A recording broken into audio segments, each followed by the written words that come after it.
প্রতি কেজি গ্যাসা কফির দাম ৩৬ লক্ষ টাকা। পানামার পাহাড়ি শহর বোকোতে কফি কেবল পানীয় নয়, এটি এক ধরনের শিল্প ও বিলাসিতার মিশ্রণ।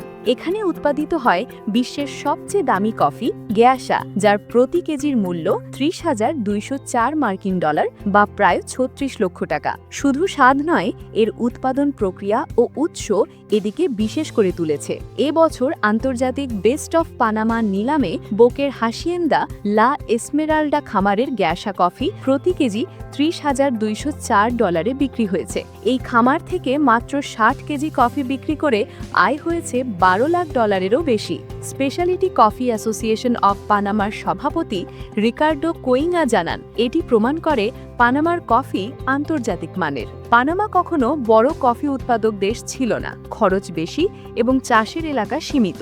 ১৯৮৯ সালে কয়েকজন সাহসী চাষি speciality coffee association of Panama প্রতিষ্ঠা করেন এবং কফিকে বিলাসবহুল দ্রব্য হিসেবে বাজারজাত করার উদ্যোগ নেন।